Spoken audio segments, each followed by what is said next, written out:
Je vais vous choquer, mais est-ce que vous êtes au courant que Al Pacino et Robert De Niro ont joué dans des films complètement éclatés? Vous avez du mal à vous en rendre compte, hein, étant donné que Al Pacino et Robert De Niro ont quand même tourné dans Voyage au bout de l'enfer, Taxi Driver, Une après-midi de chien, Scarface ou encore dans Heat. Pourtant, on a tendance à l'oublier, mais ces deux-là, ces dernières années, ils nous ont pas sorti que des chefs-d'œuvre, loin de là. Et on va certainement pas reprocher à De Niro et Pacino de nous avoir sorti des films passables, moyens, voire carrément mauvais, vu la filmographie qu'ils ont derrière eux. Vu leur âge, ils ont sûrement, je sais pas, un nouveau yacht à financer, une piscine à rénover, des cours de fac à payer aux petits derniers. C'est logique. On les comprend. Quelque part, il y a aussi la satisfaction de continuer à tourner, d'être sur des plateaux de tournage, de voir des jeunes. Ça se comprend. En ordre général, tôt ou tard, le gros des acteurs les plus talentueux, ils finissent par plonger et faire des films complètement pétés. Après, des fois, il arrive qu'il y ait des exceptions, comme par exemple Daniel Day-Lewis. Mais pour le gros des acteurs que l'on connaît, tôt ou tard, ils finissent par tourner dans des films complètement nazes. Par exemple, Nicolas Cage, on se fout régulièrement de sa gueule parce qu'il a tourné dans de très mauvais films, passés les années 2000-2010. Mais ce qu'on a tendance à oublier, c'est que les films avec Nicolas Cage dans les années 90 et 80 étaient très qualitatifs, avec beaucoup de films au style très indépendant. En fait, ça fait quelque part partie des risques du métier, à savoir être un acteur grandiose, et puis tôt ou tard tourner dans des films passablement moyens, mauvais, complètement nuls, etc. etc. Mais si ça s'applique aux acteurs de talent, et ben ça s'applique à quelques réalisateurs de talent également. Là tout de suite je dis Ridley Scott, à quoi vous pensez? Blade Runner, Alien, Gladiator? Si je dis Clint Eastwood, sans penser à son parcours d'acteur, vous pensez à Impitoyable, Gran Torino, Lettre d'Iwo Jima, Million Dollar Baby? Si je vous dis Paul Verhoeven, vous pensez à Robocop, à Total Recall, ou encore à Starship Troopers? Et au risque de vous choquer, les réalisateurs dont je viens de vous parler, tous ici ont fait des films complètement nazes. Et c'est exactement ce qu'on va voir dans cette vidéo, 10 grands réalisateurs qui ont foiré leurs films. Avant de continuer, n'hésitez surtout pas à me dire dans les commentaires quels sont les grands réalisateurs qui vous ont le plus déçu, qu'on partage nos peines ensemble. En numéro 10, on va démarrer avec facilité et quelque part en mode coup de poing sous la ceinture, James Cameron pour son Piranha 2. Et oui les gars, vous avez tendance à imaginer que James Cameron, il a démarré dans le cinéma avec Terminator premier du nom, sauf que non, il a démarré avec Piranha 2. Cependant, si je vous en parle, c'est pas pour critiquer de façon insultante James Cameron, c'est pour rappeler que si on a eu Terminator, eh bien c'est parce qu'il a réalisé Piranha 2. Il faut savoir que Piranha 2 c'était un produit de commande, les studios étaient en mode bon Cameron t'es bien gentil avec ton projet mais t'es nouveau, tu débarques, si tu veux réaliser ton film avec ton Schwarzenegger, tout ça, ton truc de robot, on accepte, à une condition, tu nous tournes ce truc, tu nous tournes ça, et si tu te démerdes bien, on te file les financements. Donc c'est pour ça que Cameron n'a pas rechigné à la tâche et réalisé ce film, c'était pour avoir plus tard les autorisations, les financements, les coups de pouce des studios pour réaliser son Terminator. Donc quelque part, sans Piranha 2, pas de Terminator. Vous imaginez que si pour une question d'ego il avait refusé Piranha 2, on n'aurait jamais eu Terminator, on n'aurait jamais eu Alien 2, on n'aurait jamais eu Abyss, on n'aurait jamais eu Terminator 2, etc. etc. Chaud quand même quand on y pense. Oui, c'était de la triche, mais c'est quand même, mine de rien, un film raté dans la filmographie d'un grand réalisateur. En numéro 9, Paul Verhoeven, le réalisateur de Robocop, de Total Recall, de Starship Troopers, d'excellents films quoi, également réalisateur de La chair et le sang, son dernier film hollandais avant qu'il arrive aux États-Unis, eh bien il y a une ombre au tableau dans la carrière de Paul Verhoeven, c'est Hollow Man, avec Kevin Bacon. En soi, le film n'est pas mauvais, mais c'est une série B qui aurait pu être réalisée par n'importe qui. Prêt pour apporter une excuse à Paul Verhoeven, parce que ce film est vraiment moyen, mineur, il y a quelques scènes intéressantes, quelques scènes de gore plutôt bien pensées, mais en soi c'est pas un film inoubliable, même s'il faut noter quand même la qualité des effets spéciaux qui est juste complètement dingue. Notamment le passage où le gorille devient invisible, c'était juste hallucinant pour l'époque, parce qu'on parle d'un film de 99-2000, auquel les effets spéciaux avaient fait un gros bond en avant au cours de cette génération, mais quand même dans ce film, dans ce petit film, il faut noter qu'il y avait des moyens. Il faut savoir que pour ce film, Paul Verhoeven n'était pas en mode « Oh, vas-y, la flemme, c'est bon, j'ai réalisé des grands films, maintenant j'en ai plus rien à foutre ». Non, non, c'était juste que il s'était attiré énormément de foudre avec son Starship Troopers. Starship Troopers, ça avait dérangé énormément de monde, tellement le film était avant-gardiste pour son époque, tellement politiquement incorrect, tellement révélateur de son époque. J'en ai déjà parlé dans une petite vidéo où je décortiquais justement le contenu, le sous-texte et le message, enfin les messages de Starship Troopers. Ça n'a pas plu à l'intelligentsia et donc ils l'ont rétrogradé à un statut de petit réalisateur de films mineurs. C'est vraiment horrible parce que je rappelle que derrière lui, il y a Robocop, Starship Troopers donc, et Total Recall. C'est quand même un réalisateur qui a rapporté des millions, voire même des milliards de dollars au box-office américain. Et juste pour un film qui n'a pas plu à Hollywood, rétrogradé pour ça, pour Hollow Man. Hollywood, c'est quand même sans pitié, vous avez beau réaliser des gros chefs-d'œuvre, des gros blockbusters, des trucs de dingue, si vous faites une connerie et un pas de travers, pouf, vous êtes dégagé. En numéro 8, Darren Aronofsky et son Noé. Alors perso, j'ai pas été complètement fan de son dernier, The Whale, que j'ai trouvé assez intéressant, vraiment bouleversant, oui, le problème de The Whale, c'était la musique qui était omniprésente. C'est le syndrome Nolan, c'est que j'ai l'impression que Christopher Nolan a lancé une mode qui est juste catastrophique, c'est mettre de la musique tout le temps, à toutes les scènes. Et ça, c'est lourd. Parce que j'ai l'impression que depuis les Batman, tous les films maintenant, ils mettent une piste audio sur chacune de leurs scènes. De toute façon, Oppenheimer, ça a été le pic de Christopher Nolan, de nous rajouter une musique ultra insupportable, ultra assourdissante sur le dessus, et The Whale n'a pas échappé à la règle, lui aussi, musique omniprésente tout le temps, y compris dans les scènes clés où justement il n'y avait pas besoin de musique. Par exemple, le passage où Brandon Fraser il fait j'aurais voulu servir une photo. Enfin, il dit un truc qui est vraiment touchant, qui est vraiment poignant. J'ai failli chialer quand j'ai vu ça dans le trailer.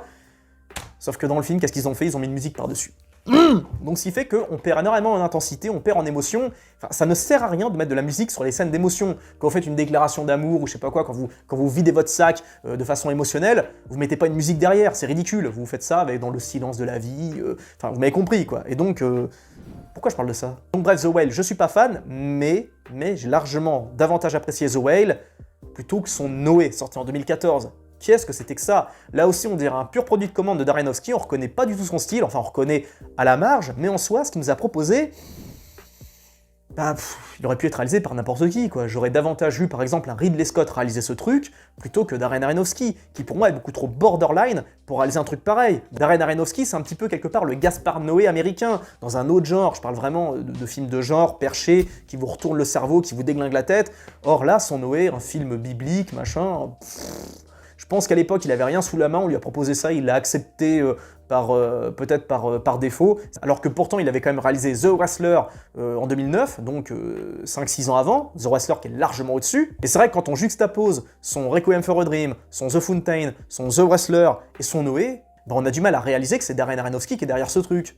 En soi, le film est pas mauvais, mais ça fait bizarre de se dire que c'est Darren derrière, quoi. En numéro 7, Clint Eastwood et son Au-delà. J'ai jamais compris l'intérêt de ce film. Faut savoir qu'à cette époque, Clint Eastwood était un réalisateur ultra prolifique. Il a dû sortir, je sais pas, 5 films en genre 5 ans. En 2006, on a eu Mémoire de nos pères, en 2007, Lettres d'Iwo Jima, en 2008, Grand Torino, en 2009, Invictus, en même temps, je crois, non, c'est juste après, on a eu Au-delà, ouais, donc 5 films en 5 ans, c'est quand même énorme. Il s'est pas arrêté, il a continué. Et ce qui est bizarre avec Au-delà, c'est qu'à la fois, on dirait que c'est son film le plus personnel, et en même temps, celui qui est le moins intimiste, ou vice-versa. En fait, j'ai rien à retenir de ce film. Peut-être qu'à l'époque, Clint Eastwood était en mode crise existentielle, peut-être qu'il se posait des questions sur la vie après la mort, etc. Parce qu'il a quand même de l'âge, le pépère. Il est toujours là à l'heure actuelle, au moment où je vous parle, heureusement. Ça, c'est un des derniers grands noms.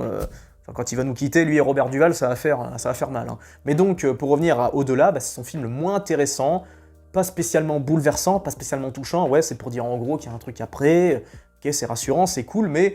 Au niveau de la mise en scène, il n'y a rien de ouf. Au niveau de l'acting, il n'y a rien d'incroyable. C'est largement oubliable. C'est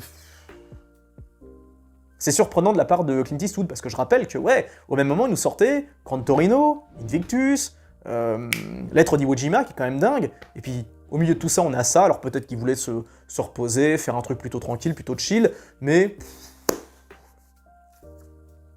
Un film qui a terminé dans l'au-delà de sa filmographie. Ouais, c'était une blague de merde, désolé.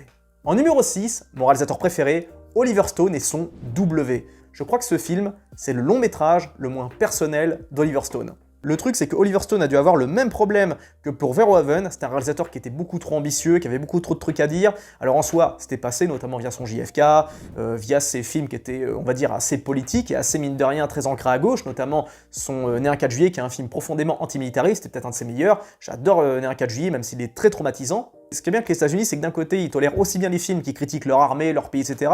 Et en même temps, allez-y les gars, open bar pour les films qui mettent en avant les valeurs de l'Amérique, etc.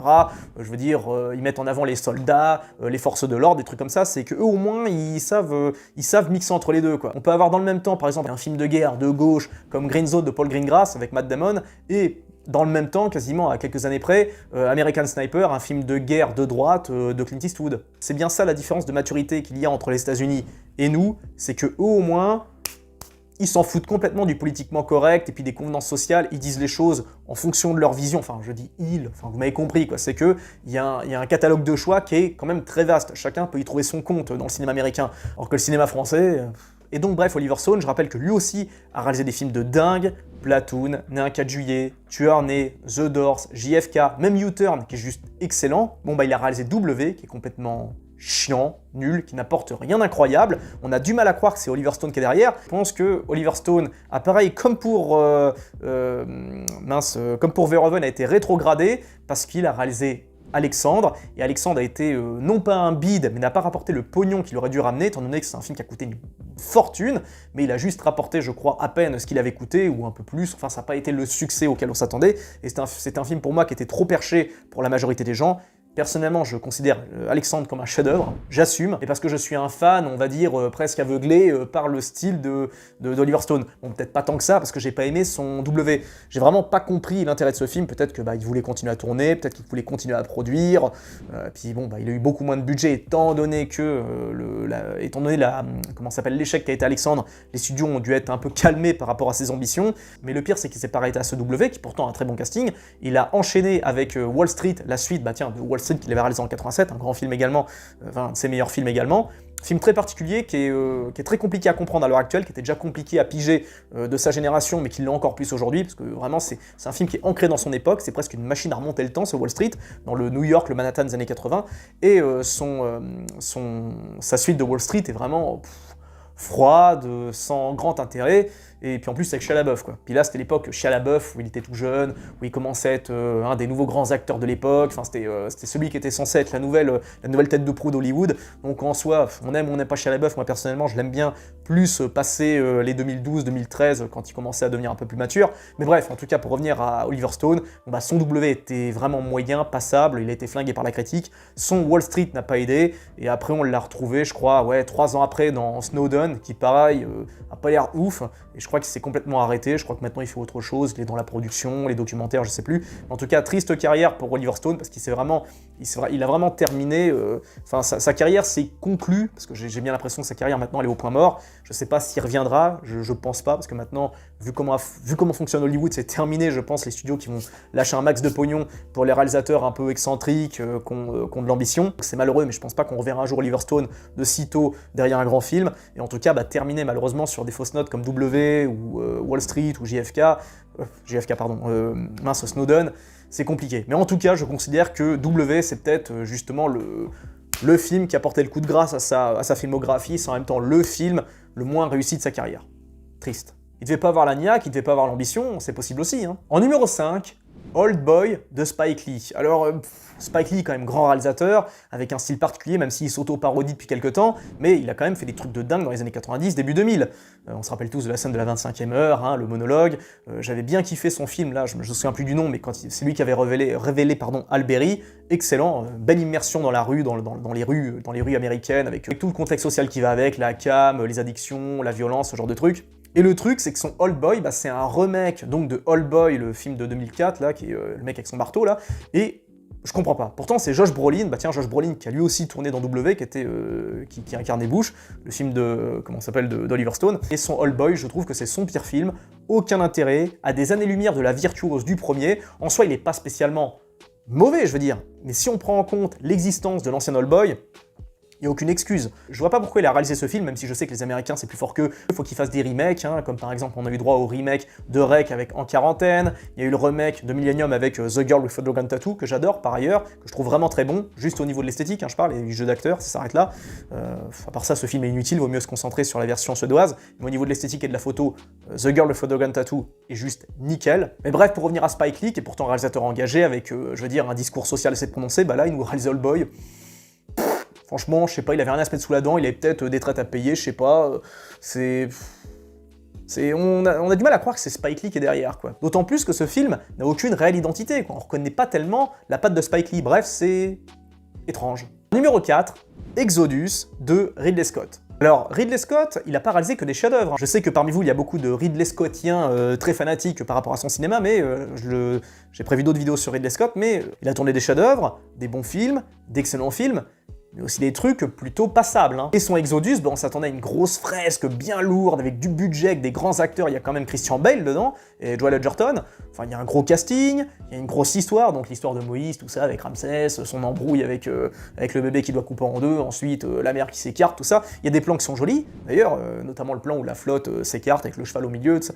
Mais à part ça, on retient rien de ce film, tellement il est générique, on a du mal à croire que c'est Scott qui est derrière. Ça qui est fascinant avec Scott, c'est que d'un côté, il peut avoir une marque qui est très prononcée, et dans le même temps, il nous sort des trucs qui sont juste sans âme.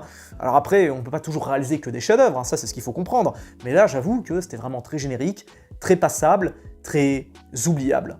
En numéro 3, Peter Jackson et son Hobbit et la bataille des 5 armées. Qu'est-ce que c'est que ce truc? Alors, comment on peut imaginer que Peter Jackson, réalisateur de King Kong, Le Seigneur des Anneaux, de Brain Dead, ait pu réaliser une saga comme le Hobbit? Parce que j'aurais pu parler de la saga du Hobbit directement. Mais pour moi, la bataille des 5 armées, c'est son plus mauvais, parce que entre la bataille avec Smaug, enfin l'attaque de Smaug qui est expédiée en 10 minutes, la bataille finale qui est bourrée d'effets spéciaux, qui est insupportable, la romance entre l'elfe et le... comment s'appelle, et le nain, ça, plus ça, plus ça, plus ça, plus ça commence à faire de trop, et je trouve que la bataille des 5 armées, si je le mets dans la liste plutôt que le deuxième volet, parce que le deuxième volet, ce qui sauve, c'est les araignées et le passage avec les...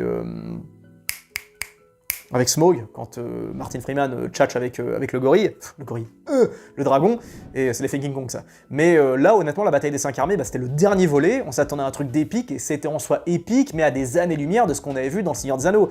Et je sais très bien qu'on ne peut pas comparer Le Seigneur des Anneaux et le Hobbit, en termes d'histoire, en termes de contenu, parce que je rappelle que Le Seigneur des Anneaux, c'est épais comme ça, enfin je veux dire les 3 volets, enfin bon, comme ça, allez, alors que le Hobbit, c'est ça, quoi. C'est un livre pour enfants. En bref, on est très peu nombreux à avoir vraiment kiffé la bataille des 5 armées, c'est pour moi l'ombre au tableau de la carrière de Peter Jackson. En numéro 2, James Mangold, réalisateur de Copland, de Logan, réalisateur également de Indiana Jones 5 et Le Cadran de la destinée. Qu'est-ce que j'ai besoin d'ajouter à ça? Alors, même si je déteste cette Indiana Jones, il y a pour autant des scènes qui valent le coup. J'ai trouvé le réaging de Harrison Ford excellent, j'ai adoré la scène du début dans le train, tout ça avec les nazis, les méchants nazis, tout ça. J'ai adoré le passage dans New York, là avec le cheval, j'ai bien aimé cette scène. Mais, c'est pas le film qu'on attendait, c'est pas ce qu'on voulait voir, le personnage de la meuf est insupportable, la façon dont ils éclipsent son fils est juste grotesque, le climax ou je sais pas quoi, ou à la fin, quand ils remontent le temps, qu'ils arrivent à l'époque d'Archimède, enfin quand vous cumulez ça, plus ça, plus ça, plus ça, plus ça, on arrive à un film qui est juste presque indigeste. Et ça fait mal de se dire que c'est James Mangold qui est derrière, quoi. James Mangold. Et on avait beaucoup d'espoir pour cette Indiana Jones. Moi, j'y croyais. Je faisais partie des rares qui y croyaient, vraiment. Et bah, déçu, quoi. Vraiment très déçu. Et je rappelle que James Mangold, encore une fois, a réalisé Logan en 2017. On a vraiment du mal à croire que c'est le mec derrière Logan qui est derrière ce truc. Et enfin, pour terminer, en numéro 1, Tim Burton et sa Planète des Singes. Aïe. Alors on aime ou on n'aime pas Tim Burton. Moi personnellement c'est pas mon style, mais il faut reconnaître que ce qu'il a proposé dans les années 80-90 c'était dingue.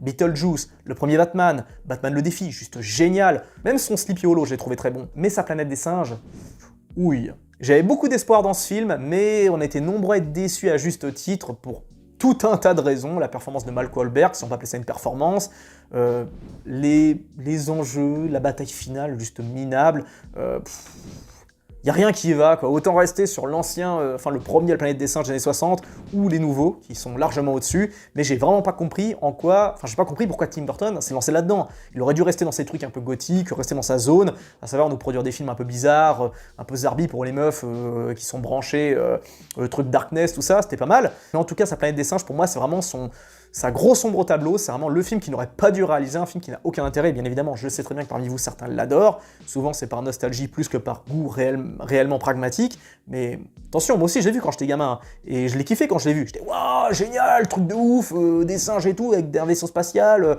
Wahlberg qui tire avec un pistolet laser, c'est trop cool, et bon, je l'ai revu 10 ans après, autant dire que j'étais un peu en mode... Mais c'est vraiment bizarre de se dire que c'est lui qui a réalisé ça. Voilà mes amis, j'espère que cette vidéo vous a plu, n'hésitez pas à donner votre avis dans les commentaires, dites-moi si vous êtes d'accord avec cette liste ou pas d'accord, et donnez-moi votre liste de réalisateurs qui vous ont déçu, il y en a forcément. Bref, faites-vous plaisir dans l'espace commentaire, c'est là pour ça. Plein de bisous à tous, prenez bien soin de vous, ciao.